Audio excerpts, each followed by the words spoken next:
ఇప్పుడు మాకు ఎంపీ రఘునందన్ అన్న కావచ్చు, ఎమ్మెల్సీ అంజిరెడ్డి కావచ్చు, రాష్ట్ర అధ్యక్షుడు రామచంద్రరావు గారు కావచ్చు, అందరు కూడా పార్టీలో పనిచేయండి అని చెప్పి ఖచ్చితంగా చెప్తూ ఆ విధంగా పనిచేస్తాం. ఓకే, మీరు ఏ ఎజెండాతోటి రేపు రాష్ట్రంలో మాకు ఓట్లు వేయండి, మేము అధికారం ఇవ్వండి అని అడుగుతారు? మీరు ప్రజలు అటు టీఆర్ఎస్ను చూసిర్రు, ఇటు కాంగ్రెస్ను చూసిర్రు.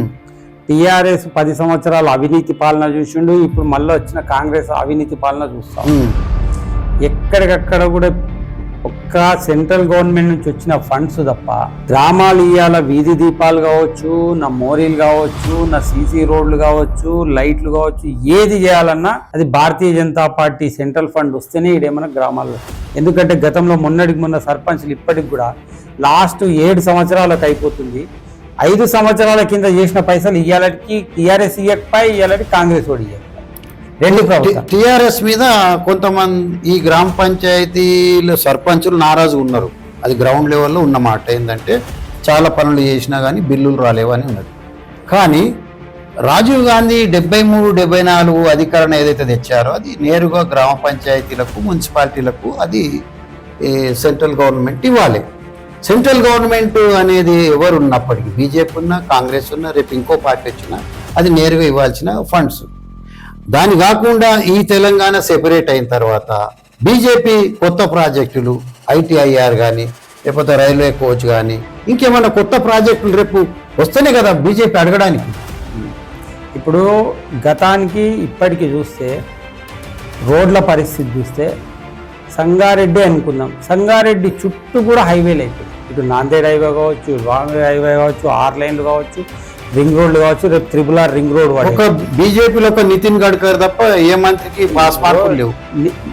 నితిన్ గడ్కరీ గారు ఇప్పుడు బీజేపీలో నితిన్ గడ్కరీ గారు చేస్తున్నట్టే బీజేపీ ప్రభుత్వం చేస్తున్నట్టు. నితిన్ గడ్కరీ గారు ఇండివిజువల్, నాట్ ఇండివిజువల్, బట్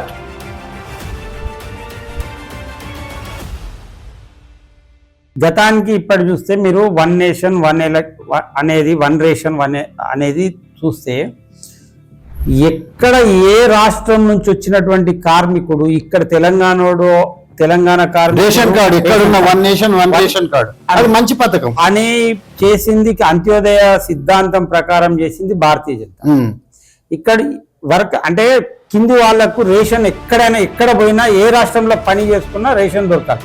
గతానికి మళ్ళా ఈ కోవిడ్ వచ్చినప్పటి నుంచి ఈ రోజుకి కూడా ఫ్రీ రేషన్ ఇస్తున్నటువంటి పార్టీ ఏదైనా ఉందంటే భారతీయ. మరి ఇంకో కూడా విషయం ఉంది. 146 కోట్లలో 80 కోట్ల మంది రేషన్ కార్డులు ఉన్నదంటే మరి కిందికి పోతుందా, డెవలప్ అయినట్ట? ఇది మన మానవ సూచిక హ్యూమన్ ఇండెక్స్ లో మనం ఏ స్థాయిలో ఉన్నామనేది కూడా ఇది కదా. ఇప్పుడు మనం అనుకోవడం కరెక్టే. ప్రపంచంలో ఈరోజు 4వ అతిపెద్ద ఆర్థిక ఇది దేశంగా మీరు అంటున్నారా అయ్యింది. అది చెప్పాల్సిన పని లేదు. జీడిపిలు కనిపిస్తున్నాయి. ప్రపంచంలో కూడా ఆర్థికంగా ఎదిగిన దేశం అని భారతదేశం అని చెప్పేసి ఈరోజు అందరికీ తెలిసింది. గతంకి ఇప్పటికీ చూస్తే ప్రపంచంలో ఎక్కడ పోయినా ఇండియా గతానికి ఇప్పటికి పోల్చుకుంటే జీడిపిని పర్ క్యాపిటల్ కూడా చూస్తారు. పర్ క్యాపిటల్ చూసినా ఇప్పుడు గతానికి ఇప్పటికి చూస్తే మనుషులలో అంటే మనం రెగ్యులర్ గా కూడా ఇప్పుడు చూస్తే ఆ దేశం యొక్క జనాభా వైద్య సౌకర్యం ఇవన్నీ కలిపి ఈ జీడిపి కిందికి కానీ ఇవన్నీ ఇన్ఫ్లేషన్ ఇవన్నీ లెక్క.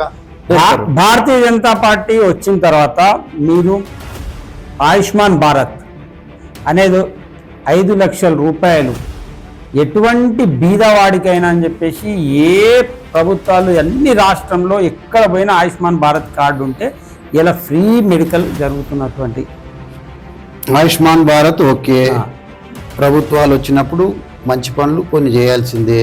మంచి పనులు ఏ ప్రభుత్వం చేసినా ప్రజలు మళ్ళీ ఓట్లు వేస్తారు. కానీ ఈ దేశంలో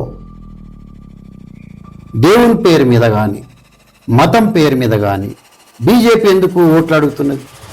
మేము డెవలప్మెంట్ రోడ్లు వేసినామని అడగండి, లేదు మేము రైల్వేస్ వేసినామని అడగండి, వందే భారత్ పెట్టినామని అడగండి, ఉద్యోగాలు ఇచ్చినామని అడగండి.